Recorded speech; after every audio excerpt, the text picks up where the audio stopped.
Oh, Lanty was in love, you see, with lively Rosie Carey, but her father wouldn't give the girl to slippery Lanty Leary. Come on for fun, she will run me father so contrary. Won't you follow me where'er I be? I will, says Lanty Leary. One day her father died and her 'twas not from drinking water. House, land and cash he left, they say, by will to Rose his daughter. Come on for fun, she will run to a place more bright and airy. Won't you follow me where'er I be? Ooh, more than ever now, says Leary. But Rose herself was taken ill, and each day worse was growing. And Lanty dear, she I fear, into my grave I'm going. You can't survive, she not thrive without your Rosie Carey. Won't you follow me where'er I be? I'll not indeed, says Leary.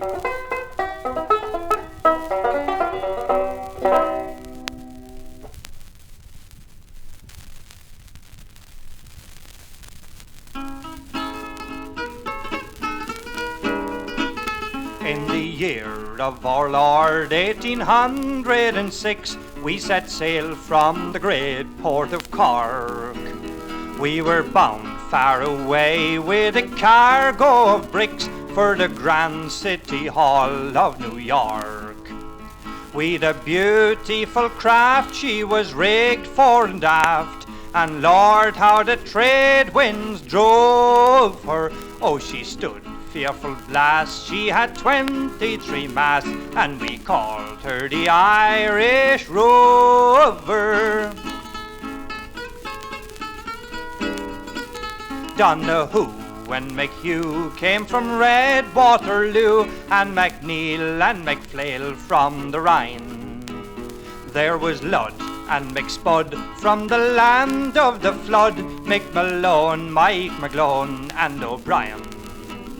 Bowl McGee, McEntee and a big Portuguese, and Michael O'Duffy from Dover, and the man from Turkestan, sure his name was Tim McCann, was the skipper of the Irish Rover. We had 1 million bags of the best Sligo rags, we had 4 million barrels of bones. We had 3 million sides of all blind horses' hides, and 43 barrels of stones. We had 5 million dogs, we had 6 million hogs, melodeons and fiddles and porter. We had 8 million bales of all billy goats' tails on board of the Irish Rover.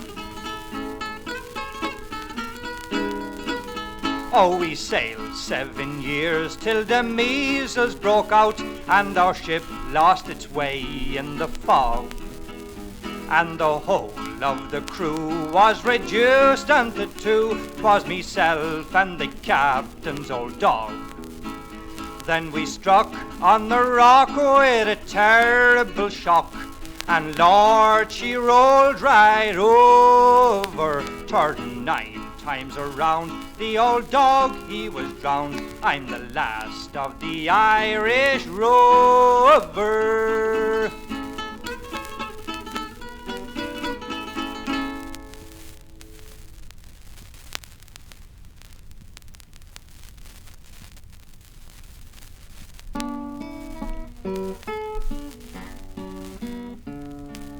Brian O Linn had no breeches to wear. He got an old sheepskin to make him a pair, with the fleshy side out and the woolly side in. They'll be pleasant and cool, says Brian O Linn. Brian O Linn had no shirt to his back. He went to a neighbour's and borrowed a sack. Then he puckered a meal bag in under his chin. Should they'll take him for ruffles, says Brian O Linn. Brian O Linn was hard up for a coat. So he borrowed the skin of a neighbouring goat, with the arm sticking out from his oxters, and then should I take them for pistols, says Brian O Linn. Brian O Linn had no hat to put on, so he got an old beaver to make him a one. There was none of the crown left and less of the brim, should there's fine ventilation, says Brian O Linn. Brian O Linn had no brogues for his toes. He hopped into crab shells to serve him for those. Then he split up two oysters that match like a twin, should they'll shine out like buckles, says Brian O Linn. Brian O Linn had no watch to put on, so he scooped out a turnip to make him a one. Then he placed a young cricket in under his skin, should I think it is ticking, says Brian O Linn. Brian O Linn to his house had no door. He the sky for a roof and the bog for a floor. He the way to jump out and a way to swim in. 'Tis a fine habitation, says Brian O Linn. Brian O Linn went a courting one night. He set both the mother and daughter to fight. To fight for his hand they both stripped to the skin. Sure, I'll marry his both, says Brian O Linn. Brian O Linn, his wife and wife's mother, they all lay down in the bed together. The sheets they were old and the blankets were thin, lie close to the wall, says Brian O Linn. Brian O Linn, his wife and wife's mother, were all going home o'er the bridge together. The bridge it broke down and they all tumbled in. We'll go home be the water, says Brian O Linn.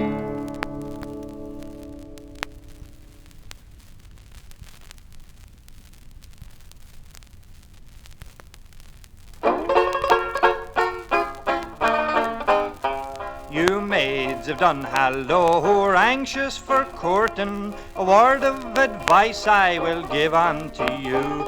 Proceed to Bantier to the athletic sporting, and give in your names to the club committee.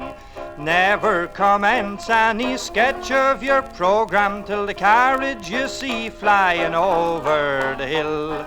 On through the valleys and glens of Kilcorny, with our own darling sportsman, the bold Thady Quill. For gambling and bowling, for football and courting, or draining the bowl just as fast as you'd fill. In all your days roving, you'll find none so jovial as our Muscatty sportsman, the bold Thady Quill. At the great hurling match between Cork and Tipperary, 'twas played in the park by the banks of the Lee. Our own bravest boys were afraid of being beaten, so they sent for bold Thady to Ballynagree. He hurled the ball right and left in their faces, showing the Tipperary boys training and skill. If they touched on his lines, he would certainly brain him, and they sang in the papers the praise of Thady Quill. For gambling and bowling, for football and courting, or draining a bowl just as fast as you'd fill.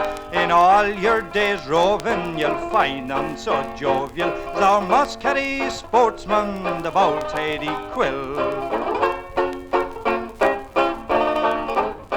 At the Cork exhibition there was a fair lady whose fortune exceeded $1 million or more, but a poor constitution had ruined her completely, and medical treatment had failed o'er and o'er. And mother says she, sure I know what'll aise me, cure the disease that will certainly kill. Give over your doctors and medical treatment, I'd rather one squeeze from the bowl, Thady Quill. For gambling and bowling, for football and courting, draining a bowl just as fast as you'd fill. In all your days roving, you'll find none so jovial as our muscatty sportsman, the bold Thady Quill. In the year 91, before Parnell was taken, bold Thady was outrageously breaking the peace. They locked him away in the jail of Kilmainham with 12 months hard labour for baiting the police. But in spite of coercion, he's still agitating. All the blood in his veins he is willing to spill, to secure for old Ireland entire separation. Until that's achieved, there's no peace for Thady Quill. For gambling, for bowling and football and courting, draining a bowl just as fast as you'd fill. In all your days roving, you'll find none so jovial as our muscatty sportsman, the bold Thady Quill.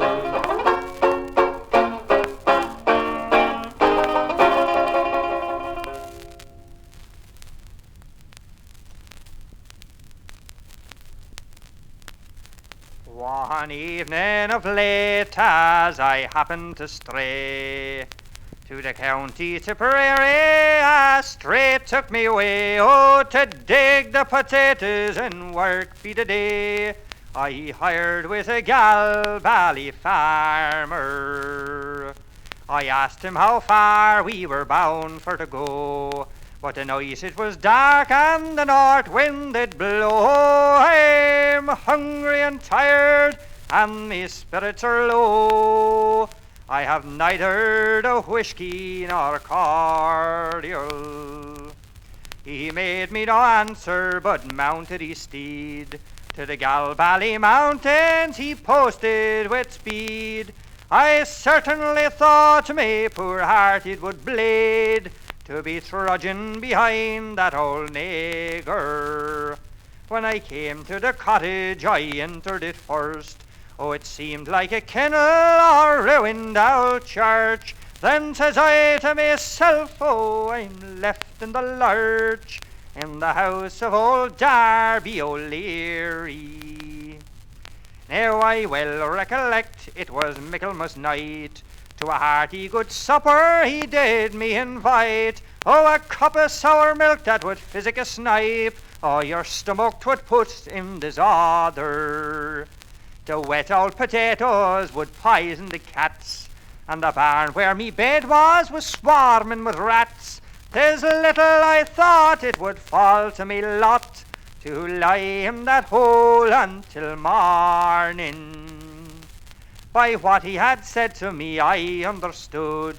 Me bed in the barn it wasn't very good, but the blankets were made at the time of the flood, the quilts and the sheets in proportion. 'Twas on this old miser I looked with a frown when the straw was brought out for to make my shakedown. Oh, I wish I had never seen Galbally town or the sky over Darby O'Leary. I've worked in Kilconnell, I've worked in Kilmore, I've worked in Knockany and Shanballymore, in Palace and Nicker and Solidmore, with decent respectable farmers. I've worked in Tipperary, the Rag and Rose Green, at the mouth of Kilfakel, the bridge of Aleen, but such woeful starvation I've never yet seen as I got from old Darby O'Leary.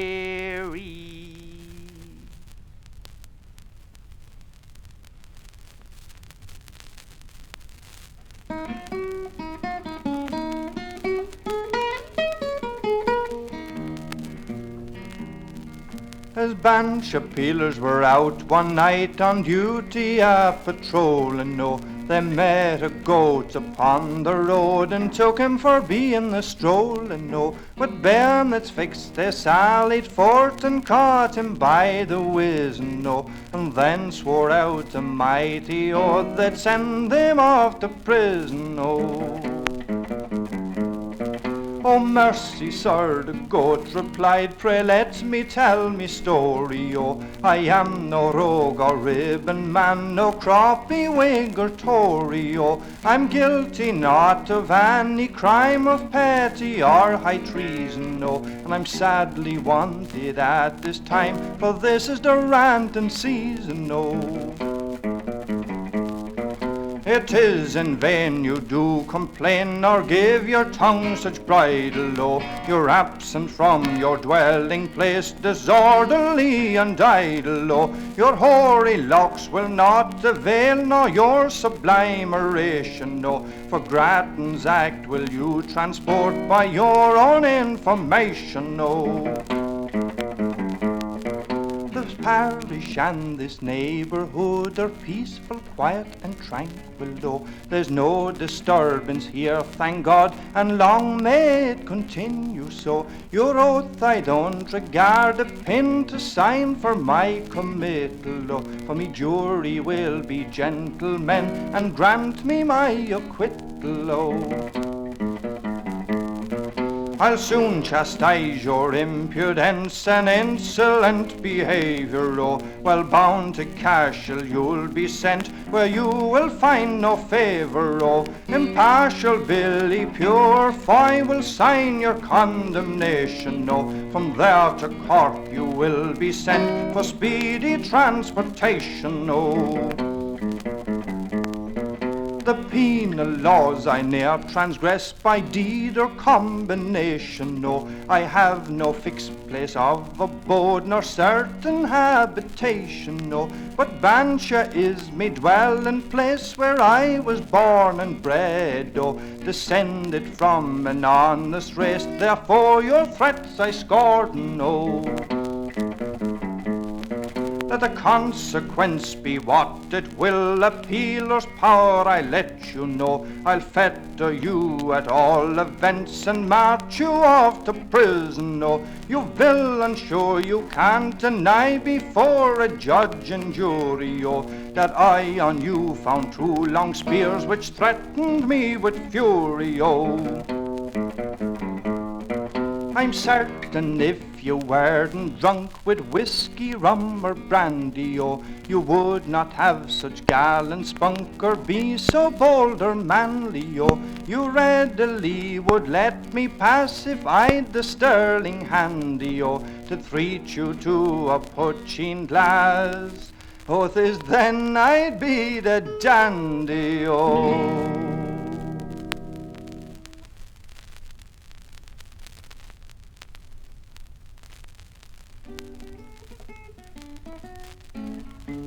Says Johnny Bull to Larkham, oh tell me dear police, to watch those wicked foreigners who so disturb me peace, who come across the ocean on their manifest pursuits, and who swagger down me thoroughfares in square-toed boots. Their hats caved in and shapeless, to slide the crown or meant, their knickerbockers and gaiters show a desperate intent. Their beards look all seditious from the tips unto the roots, and there's mischief beyond measure in their square-toed boots. When met be sub-inspectors, high sheriffs or JPs, there's something quite defiant in the wag of their goatees. They never bow submissively, they dream of no salutes, save what's hinted in the action of their square-toed boots. But now no more those rovers shall fright me and annoy, I'll treat them to the beauties of Kilmainham and Mountjoy.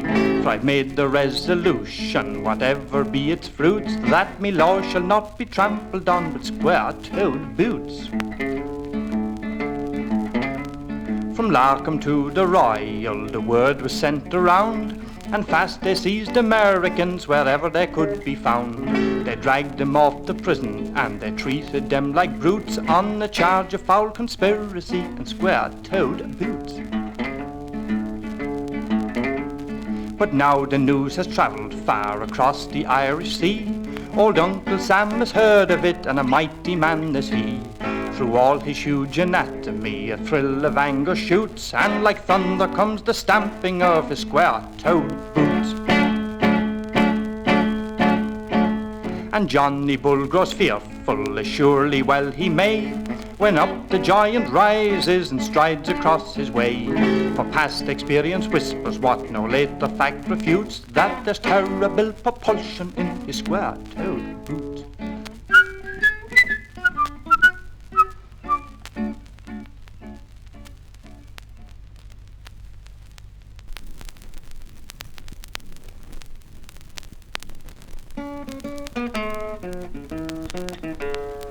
All you young men and maidens, come and listen to me song.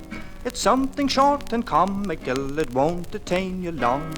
Go where you will by day or night, the town or country through, the people cry and wonder what with us they mean to do. They're going to tax the farmers and the horses, carts and plows. They're going to tax the billy goats, the donkeys, pigs and cows. They're going to tax the mutton and they're going to tax the beef. And they're going to tax the women if they do not try to read. No wonder people grumble at the taxes more and more. Oh, there never was such taxes in Ireland before. They'll tax the ladies' ribbons and their bows, veils and mats. They're going to tax the mousetraps and the mousies, cats and rats. They'll tax the ladies' flouncy gowns, their high-heeled boots and stays. And before the sun begins to shine, they'll tax the bugs and fleas. They're going to tax the brandy, ale and whiskey, rum and wine. They'll tax the tea and sugar, the tobacco, snuffs and pipes. They're going to tax the fish that swim and all the birds that fly. And they're going to tax the women who go drinking on the sly. No wonder people grumble at the taxes more and more. Oh, there never was such taxes in Ireland before. They're going to tax the bachelors as heavy as they can, and they'll double tax the maidens who are over 41. They'll tax the ground we walk on and the clothes that keep us warm, and they're going to tax the children on the night before they're born. They're going to tax the crutches and they'll tax the wooden legs. They're going to tax the bacon, bread and butter, cheese and eggs. They're going to tax the pensioners as heavy as they can, and they'll double tax young women that go looking for a man. No wonder people grumble at the taxes more and more. Oh, there never was such taxes in Ireland before. They'll tax the ladies all that paint and those that walk with men. They're going to tax the ducks and geese, the turkeys, cocks and hens. They're going to tax the farmers' boys that work along the ditches, and they'll double tax the drunken wives that try to wear the breeches. They're going to tax the cornfields, potato gardens too. They're going to tax the cabbage plants, the jackdaws and the crows. They'll double tax the hobble skirts and table up some laws, but the devil says he'll tax 'em if he gets 'em in his claws. No wonder people grumble at the taxes more and more. Oh, there never was such taxes in Ireland before.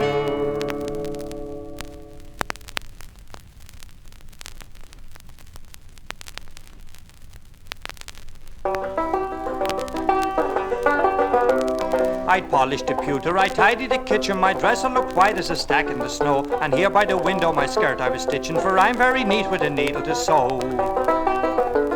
Said I, what's the use of me mending me finery until it is fit for a queen on her throne, for it's oh dear, there isn't a sign of me getting a man in a place of me own.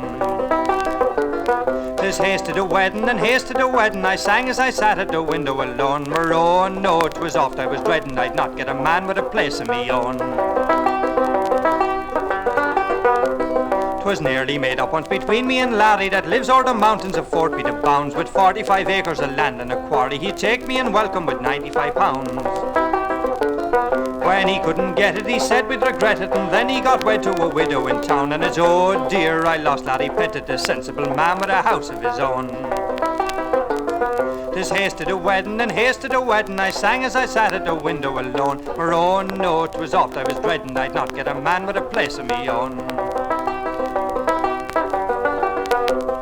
I found him me first cup of tea the next Monday, a lucky red tea leaf, some stranger to call. I tried 7 times and he travelled on Sunday. I wondered who it was coming at all. Who was it but Lanty last Sunday for Nancy? He buried his mother last May in Kilcone, and it's now, dear, I'll marry me. Fancy the boy of me heart with a place of his own. 'Tis haste to the wedding and haste to the wedding. Not long I'll be sitting and singing alone, for soon, dear, with young Lanty Reddin, I'll reign like a queen in a house of me own.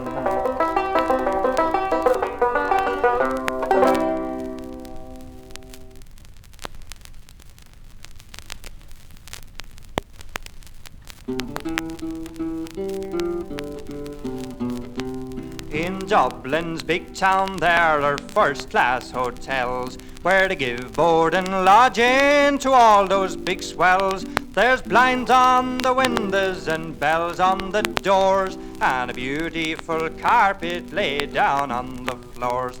But the grandest of all, and 'tis now in full swing, is a beautiful building controlled by the king. I was there once myself, and I'm able to tell that there's no digs in Dublin like the Mountjoy Hotel.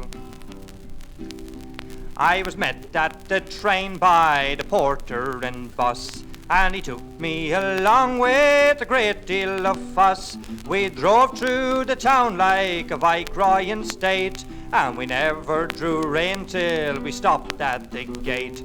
I was brought to a room where they took down me name.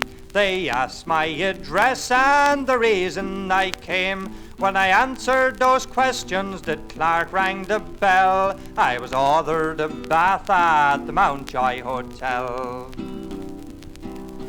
When I got in the bath, though me blood was nigh froze, the attendant, he brought me a new suit of clothes. The finish was fine and the pattern grand, and over them all was a beautiful brand. Then dinner was served, was a glorious feast. It consisted of 5 or 6 courses at least, but the brandies and liqueurs, they made me head swell. I was drunk as a lord at the Mountjoy Hotel. The bedrooms were cosy and carefully kept. When I lay down to rest, I immediately slept. But early next morning, without by your leave, "Get up," says the boots, "here's hot water to shave." The breakfast consisted of fish, ham and eggs, but I drained my ulster about can to the dregs. Then I asked for the bill, sure the waiter near fell. 'Tis all 3, sir, here in the Mountjoy Hotel. I went for a walk every day round the grounds, for the guest, as you know, must keep within bounds. When I asked for me pipe as I wanted to smoke, says the boss very stiff, "Do you think it's a joke?" "I'm sorry," I said, "that you've taken it so, but please for a brandy and soda now go." "Bread and water," says he, "perhaps will do you as well." And I got it that week at the Mountjoy Hotel.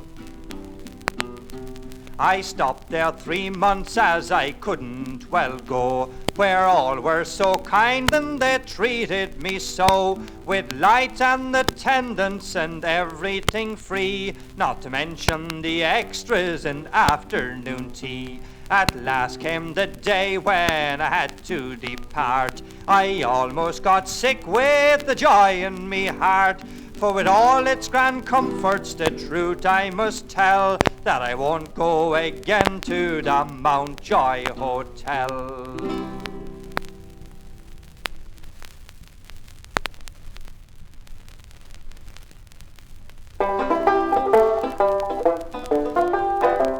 Have you ever heard of Breezy who came from Crosses Green?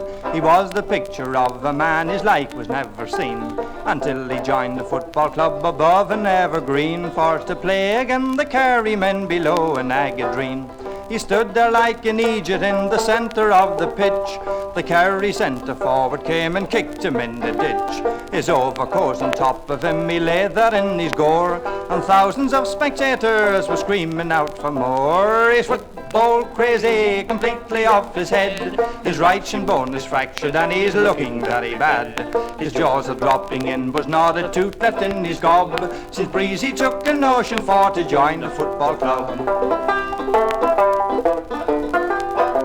27 casualties at 3:25. The Corkmen, being gentlemen, broke off to have their tea. They carried poor old Breezy in a long white linen sack, and they manicured his fingernails before they brought him back.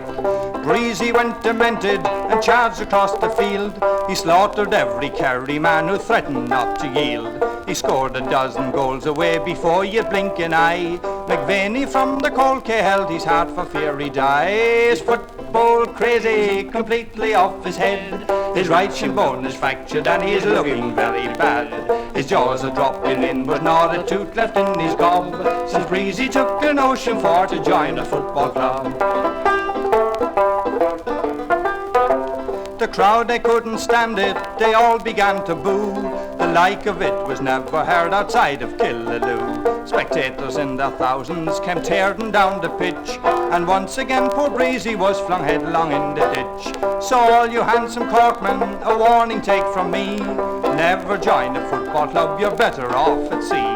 They're the curse of every nation, as Breezy, and you'll see he's cursing every football club from Cork to Ballybree. He's football crazy, completely off his head. His right shin bone is fractured and he's looking very bad. His jaws are dropping in, but not a tooth left in his gob, since Breezy took a notion for to join the football club.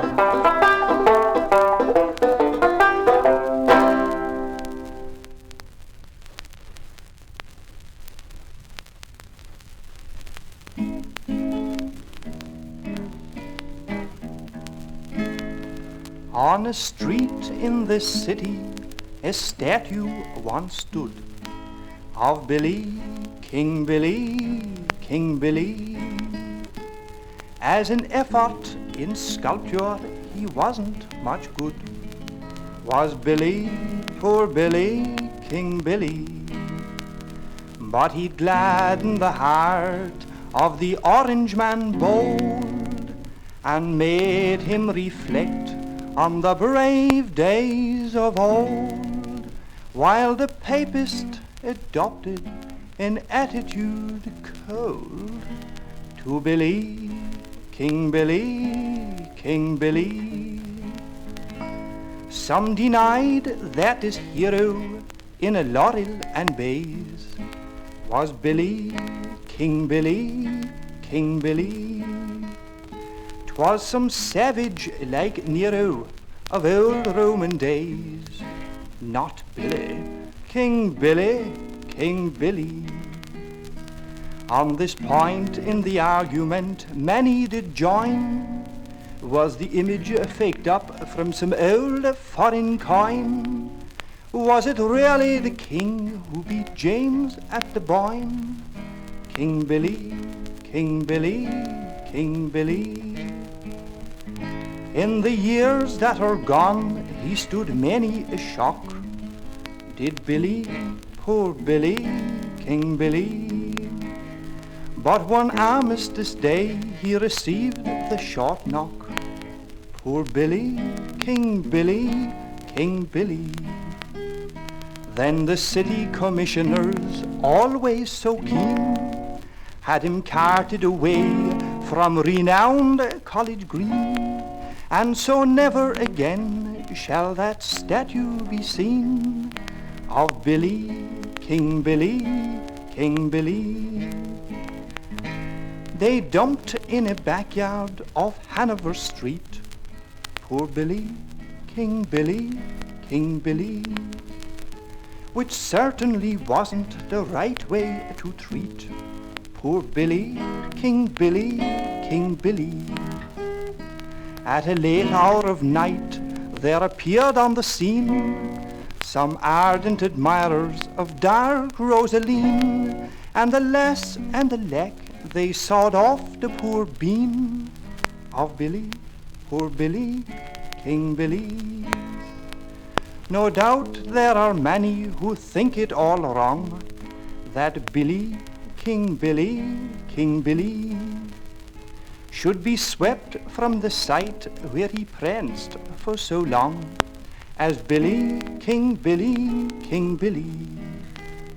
Now why this should have happened is somewhat obscure, but a new corporators may feel pretty sure we won't mind if they shunt our old friend Pommy Moore like Billy, King Billy, King Billy.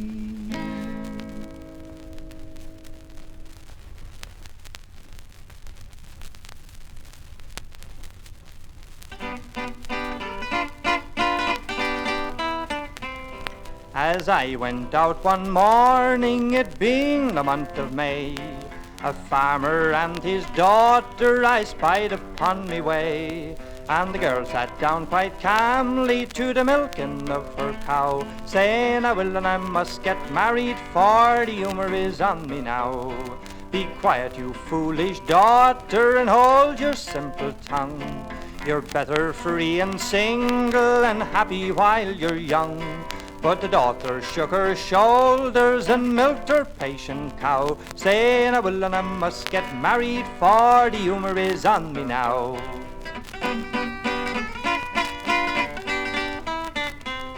Sure, who are you to turn me that married young yourself, and took me darling mother from off the single shelf? Sure, daughter dear, go easy and milk your patient cow, for a man may have his humour, but the humour is off me now. Well, indeed, I'll tell me mother the awful things you say. Indeed, I'll tell me mother this very blessed day. Oh, daughter, have a heart, dear, you'll start a fearful row. So I will unless I marry, for the humour is on me now.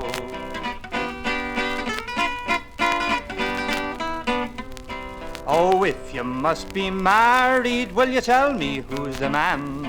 And quickly she did answer, well, there's William, James and John. A carpenter, a tailor, and a man to milk the cow, for I will and I must get married, for the humour is on me now. A carpenter's a sharp man, and a tailor's hard to face, with his legs across the table and his threads about the place. And John's a fearful tyrant, and he never lacks a row, but I will and I must get married, for the humour is on me now.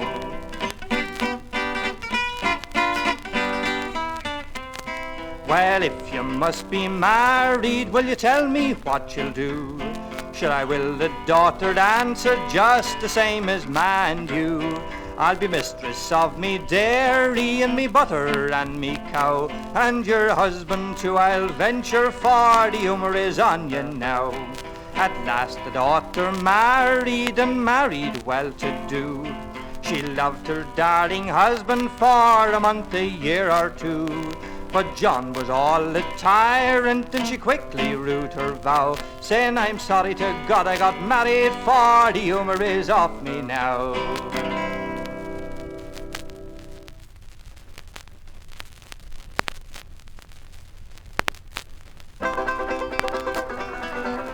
I'll tell you a story that is no sham. In Holland there lived the merchant man, who every morning said I am the richest man in Amsterdam. Oh, the diddle-o.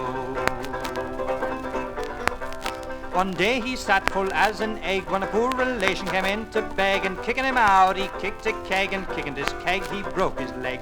Oh, the diddle-o. He told his friends how he was put about, be a friend that he lost a foot. Says he, on crutches I'll never walk, for I'll have a beautiful leg of cork. Oh, the diddle-o. A doctor came on his vocation, and to him made a long oration, and at the end of this occupation he finished all up with an amputation. Oh, the diddle-o. When the leg was on and finished right, when the leg was on they screwed it tight, and though he went with a bit of a hop, when he grounded the leg it wouldn't stop. Oh, the diddle-o. O'er hedges and ditches he scoured a plain, and to rest his leg he was very fain. He threw himself down, but was all in vain, for the leg pulled him up and was off again. Oh, the diddle-o. He called to them that were in sight, "Oh, stop me, or I'm punctured quite." But though their aid he would thus invite, in less than a second he was out of sight. Oh, the diddle-o. And so he kept running from place to place, and the people thought he was running a race. He clung to a post to stop the pace, but the leg kept up the awful chase. Oh, the diddle-o. O'er hedges and ditches he runs full score, in Europe he has travelled o'er, and though he's dead and is no more, the leg goes on as it did of yore. Oh, the diddle-o. So often you'll see in the dim half-light a merchant man with a cork leg tight, and from these you may learn it's wrong to slight a poor relation with a keg in sight. Oh, the diddle-o.